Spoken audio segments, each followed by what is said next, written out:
Bien, bonjour à tous. Merci d'être présent aujourd'hui pour échanger sur ces différents sujets. Dans mon cas, je vais vous parler d'une démarche, d'une macro-démarche. C'est pas une démarche très, je dirais, très scientifique, très bien décrite, mais en tout cas d'une macro-démarche qui, en tout cas chez Primagaz, nous a permis de générer un impact positif tant du point de vue économique que sociétal et environnemental. Donc je suis Adrien Lecossier, donc je suis directeur innovation et business développement de Primagaz depuis maintenant 2 ans, enfin depuis même 2 mois, et je suis arrivé chez Primagaz depuis 2 ans et demi. Donc j'ai pris ce nouveau périmètre business développement maintenant dans le but justement de concrétiser un peu plus les innovations qui émergent, je dirais, de notre funnel. Pour positionner tout de suite la démarche. Alors c'est une démarche peut-être un peu le contexte aussi. Et je parlerai ensuite de Primagaz pour bien situer un peu la façon dont j'ai mis en place cette démarche en tout cas chez Primagaz. Alors déjà c'est une démarche plutôt systémique et managériale, c'est-à-dire que vraiment c'est quelque chose qu'on peut appliquer de façon systématique à plusieurs, je dirais, à plusieurs étapes du cycle de vie de votre service innovation. Ça peut être tant au moment où vous découvrez, vous prenez votre poste et vous avez pour mission de mettre en place un service ou de le restructurer, ou un autre moment où le service est déjà en place et vous devez réajuster par exemple la stratégie de votre département innovation à une stratégie mouvante d'entreprise, ce qui est le cas chez Primagaz. Donc les typologies d'innovation qu'on a adressées avec cette démarche, donc chez Primagaz, on a mis en place cette démarche dans le but d'une part de générer des innovations de continuité, c'est-à-dire d'optimiser un peu notre core business, et en même temps de faire des innovations de rupture, donc d'aller chercher un peu plus la création de valeur adjacente à notre core business.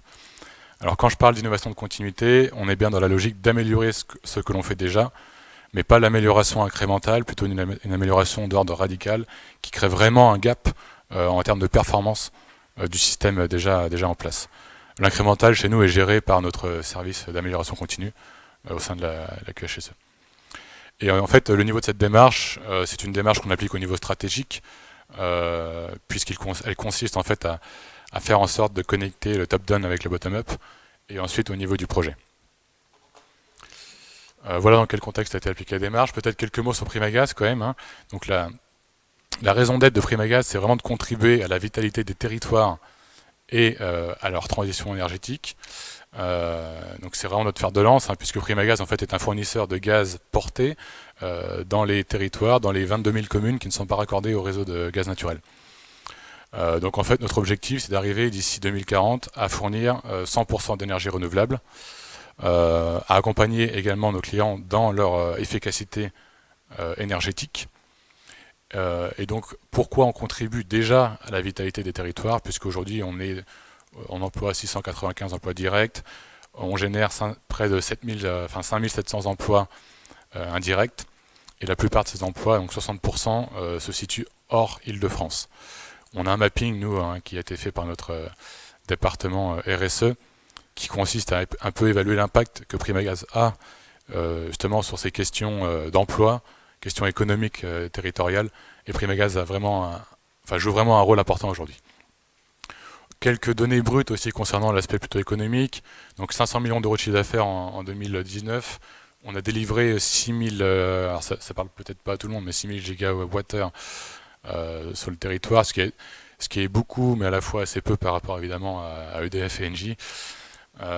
Et on a aujourd'hui 3 millions de clients utilisateurs, que ce soit des clients domestiques, industriels, des utilisateurs, vous savez, des petites bouteilles de gaz. Alors je ne sais pas si certains d'entre vous les utilisent pour vos barbecues, vos vacances, ou même chez vous, pourquoi pas. Et donc Primagaz, c'est un capital industriel de 3 terminaux maritimes, donc c'est là où on stocke en fait le gaz qui est livré par bateau conteneur, un centre remplisseur et 19 centres de stockage. Donc Primagaz en fait c'est une entreprise vraiment mature, puisqu'elle existe depuis 80 ans, elle a su se renouveler, mais maintenant en fait elle fait face vraiment à cet enjeu international qui est évidemment la neutralité carbone d'ici 2050, qui nous frappe assez durement, puisqu'on maintenant on nous subit, je dirais, de plus en plus, on subit en tout cas, on doit se mettre au pas de toutes les contraintes réglementaires, la loi climat, les C2E aussi qui nous touchent directement et qui nous obligent en fait à trouver des solutions pour nous diversifier et continuer à avoir des revenus sur notre secteur, enfin, en tout cas sur notre base client. Donc voilà la petite démarche de point de vue très macro, hein. Donc 5 étapes très, très majeures, très bateau. Donc encore une fois que vous pouvez utiliser, en tout cas que nous on a utilisé chez Primagaz, dans une logique déjà de compréhension de ce qui se fait, et qu'on peut réutiliser ensuite pour remettre à jour un peu notre stratégie d'innovation, de sorte à l'accorder aux évolutions réglementaires et aussi à la stratégie d'entreprise. Donc ça, c'est quelque chose que j'ai mis en place en arrivant chez Primagaz en 2019. Pour information, le contexte était que chez Primagaz, un mouvement d'innovation avait été lancé depuis 2018, qui consistait en fait à... C'est un petit peu ce qu'on appelle maintenant le théâtre de l'innovation, si vous voulez, qui consistait à faire appel à lancer des grands challenges sans forcément mettre de cadre, à faire participer tout le monde, et finalement à aboutir à une souris, à accoucher d'une souris. Et donc je suis arrivé dans ce contexte-là où il y avait eu des chèques de 25 000 euros qui avaient été distribués à certains collaborateurs pour dire maintenant vous faites ce que vous voulez. Et il a fallu un peu réidentifier un petit peu où étaient les initiatives dans la structure et qu'est-ce qui se passait. Voilà un peu le contexte, hein. Donc 5 grandes étapes qui nous permettent en fait ensuite de connecter véritablement la stratégie d'entreprise et le bottom-up. Alors je vais passer directement sur l'étape 1. Là j'ai flouté volontairement les sujets parce que ça peut être un peu confidentiel, mais là c'est le diagnostic un peu que j'ai pu faire en arrivant sur les projets et initiatives d'innovation qu'il y avait chez Primagaz. Primagaz, hein, je parle bien de Primagaz, le cœur de notre activité, il y a 700 collaborateurs, et voilà à peu près le nombre d'initiatives qu'il y avait chez nous, sachant que certaines initiatives sont assez grandes et peuvent comporter plusieurs projets. Donc c'était un peu pas le bazar, mais il y en avait un peu dans tous les sens, il n'y avait pas forcément de cohérence entre les sujets, il y avait certains doublons. On avait par exemple des collaborateurs qui développaient, enfin il y avait un particulier, un groupe de collaborateurs au niveau de l'IT qui étaient passionnés par la réalité augmentée et qui faisaient tout pour développer une solution de réalité augmentée. Bon. C'était leur ambition, ils voulaient absolument faire de la réalité augmentée, peu importe l'usage et le besoin. Et d'un autre côté, on avait au niveau du commerce plutôt des collaborateurs qui voulaient absolument mettre en place une cellule de télévente pour pouvoir vendre à distance nos contrats gaz. Il faut savoir qu'aujourd'hui chez Primagaz, la vente se fait encore quasiment de façon systématique en porte-à-porte ou via un réseau de partenaires. Tout simplement parce que il y a une citerne de gaz pour les clients particuliers et pour les clients professionnels. Et en fait, lorsqu'on souhaite faire souscrire à un client un nouveau contrat, il faut remplacer la citerne, installer une nouvelle citerne. Donc il faut faire un plan, ce qu'on appelle un ordre de mouvement de la citerne. Aujourd'hui, c'est un technico-commercial qui va sur le terrain pour faire ce plan et rencontrer le client. Donc voilà, qu'on avait des sujets comme ça qui étaient un peu transverses et qui n'étaient pas forcément connectés. Donc l'idée, voilà, c'était un peu de comprendre dans quelle mesure on avait une diversité de projets dans la société qui n'était pas forcément stratégiquement important. Deuxième point important, je pense qu'il peut être utile aussi, notamment pour savoir ensuite comment mieux arrêter les projets si nécessaire, c'est d'évaluer la maturité finalement de toutes les initiatives qu'on a vues auparavant, qu'on a pu identifier. Donc la maturité s'évalue, en tout cas chez Primagaz, en utilisant plusieurs critères. D'une part, la maturité technologique.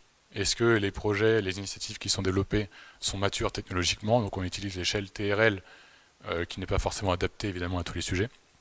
Et d'autre part, la maturité plutôt business, c'est-à-dire est-ce que les sujets en fait sont viables du point de vue business. Donc on s'appuie sur des critères tels que est-ce que la problématique est bien définie, est-ce qu'elle est quantifiée, évaluée, est-ce qu'il y a vraiment une utilité proposée est-ce que ce projet répond bien à un besoin d'utilité, est-ce qu'on est bien innovant, est-ce que c'est faisable, et enfin, est-ce que c'est profitable.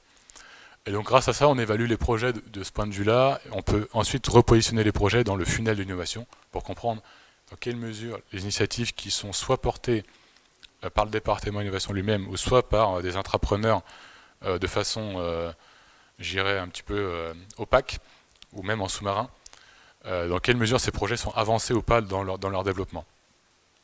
Parce qu'en fait, vous comprenez bien que lorsque un projet est en phase terminale du processus d'innovation, c'est-à-dire dans la phase pilote, prête à lancer en développement, c'est beaucoup plus difficile d'aller dire aux collaborateurs qui travaillent sur le sujet par exemple depuis un an, maintenant c'est fini, on s'arrête, quoi.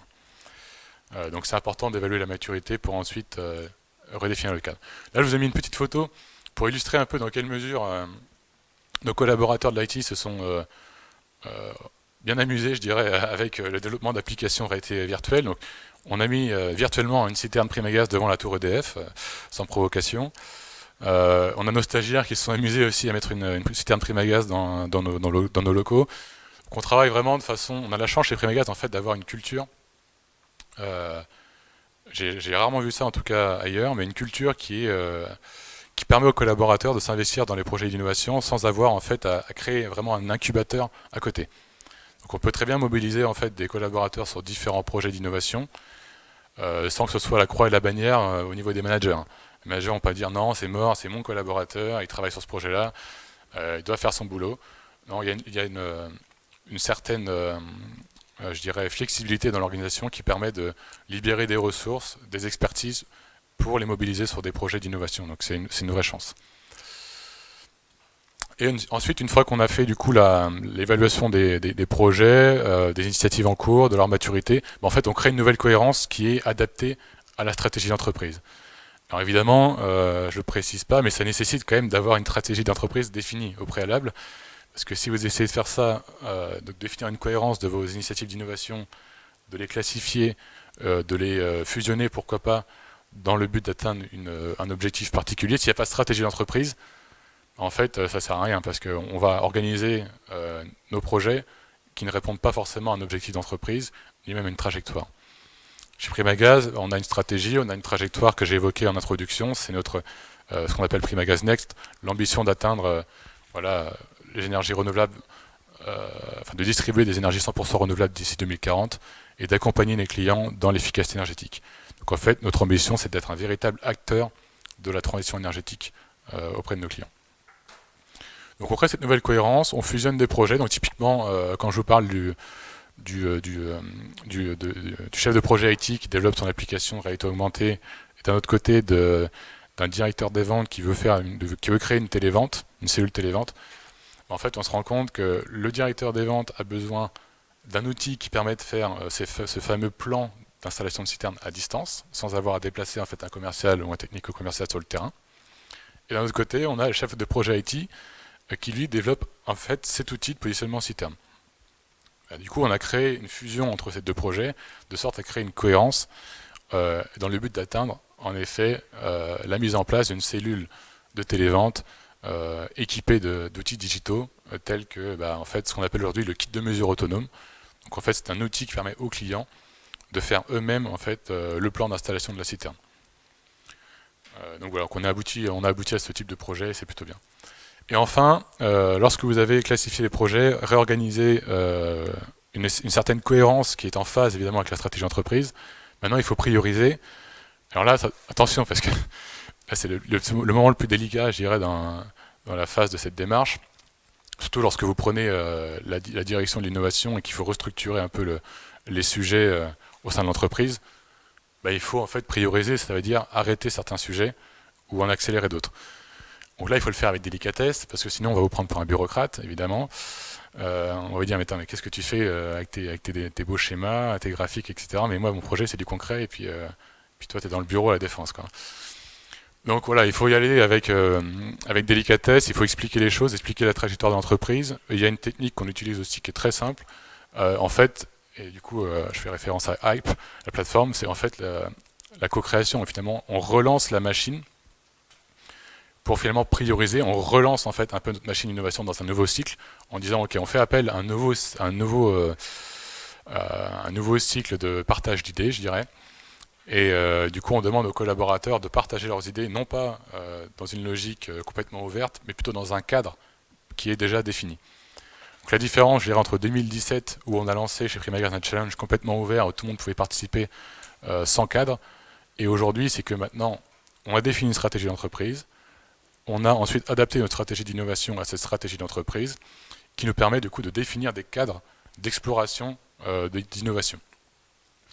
Et donc, en fait, ça permet de redéfinir en fait et de prioriser ensuite les partages d'idées.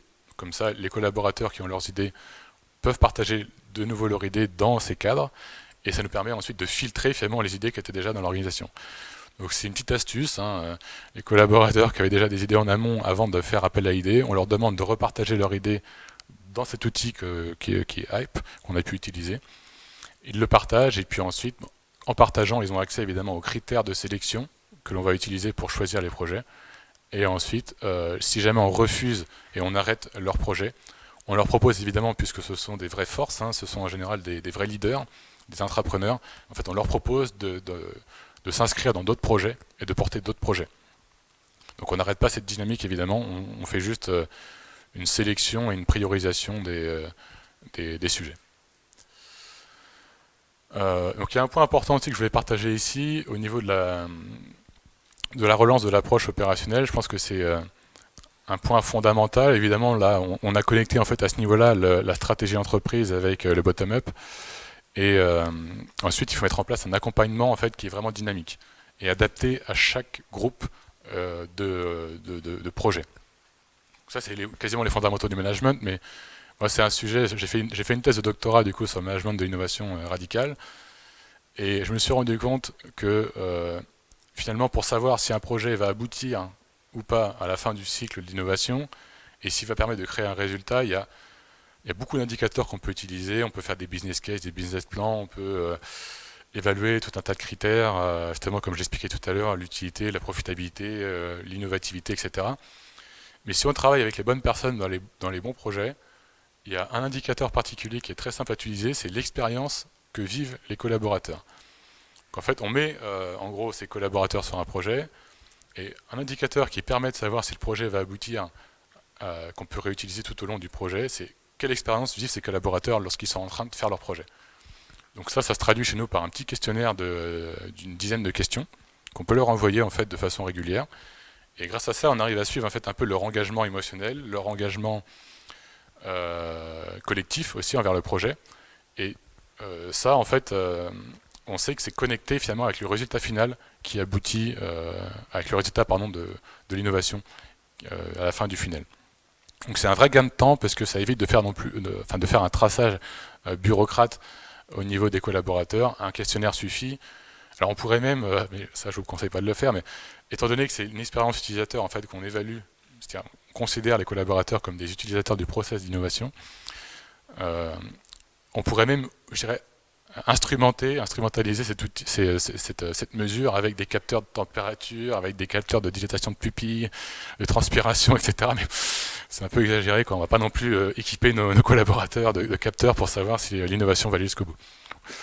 Donc voilà, donc c'est en tout cas un petit tip que je vous partage et qui permet d'éviter de faire du reporting trop régulier avec les équipes, de faire du traçage à la culotte qui peut être assez lourd. Puisque en fait, ce qui compte dans un projet d'innovation en particulier radical ou de rupture, c'est qu'il faut trouver absolument l'équilibre entre la structure qu'on met pour faire en sorte que l'innovation aboutisse et d'un côté la liberté que l'on donne aux collaborateurs. Et aujourd'hui, c'est un peu le paradoxe de l'innovation qu'on rencontre dans beaucoup de structures. C'est que d'un côté, depuis de nombreuses années, on dit pour innover, il faut donner de la latitude, de l'autonomie, le droit à l'erreur, il faut donner aux collaborateurs la capacité d'entreprendre, etc. Mais d'un autre côté, j'avais fait une étude sur le nombre de méthodologies, d'outils qui existent par étape du processus d'innovation. Rien que pour la phase d'idéation, on a à peu près 2000-3000 outils. Donc en fait, on a une population, un nombre d'outils gigantesques que certains utilisent en fait un peu trop, et du coup, ça bride finalement les intrapreneurs, et finalement, ça casse le cycle d'innovation. Donc il faut vraiment trouver le bon équilibre pour éviter de rentrer dans ce paradoxe de la structuration de l'innovation, et finalement de détruire notre dynamique de l'innovation, quoi. Donc voilà pour ce côté plus opérationnel. Donc finalement cette démarche est assez simple, c'est 5 grandes étapes. Alors il n'y a rien de nouveau, c'est assez bateau, c'est plutôt quelque chose qu'on peut déployer pas seulement au niveau de l'innovation, c'est quand on prend n'importe quel type de département, mais là je l'ai adapté en fait au sujet de l'innovation. C'est quelque chose qu'on peut faire, comme je le disais en introduction, d'une part en prenant la responsabilité d'un département innovation, mais aussi lorsqu'il y a des mouvances au niveau de la stratégie d'entreprise, comme nous on l'a connu avec le Covid, il a fallu refaire, je dirais, un peu ce cycle pour s'assurer que les initiatives qui étaient en cours servaient bien cette stratégie d'entreprise qui avait vraiment changé en un an et demi. Donc il a fallu un peu pivoter. Pour un petit exemple, nous on était vraiment axés il y a encore 2 ans sur des projets d'innovation qui permettaient de créer des nouveaux clients. Vraiment, on focalisait à fond sur ça, qui permettait d'optimiser aussi notre performance logistique, mais toujours dans le but d'aller mieux servir des nouveaux clients. Et avec le Covid, avec la crise Covid, on s'est vraiment refocalisé sur notre portefeuille client existant, qui constitue vraiment notre capital premier. Et on s'intéresse beaucoup maintenant à comment peut-on servir notre portefeuille existant et comment l'innovation et le BizDev peuvent servir cette logique. Donc voilà, donc on a réorienté nos stratégies d'innovation pour servir cette réflexion. Voilà, en fait c'est tout pour moi, donc je vous remercie de m'avoir écouté, je n'en dirai pas plus et je pense qu'on pourra éventuellement rediscuter autour des tables rondes. Merci.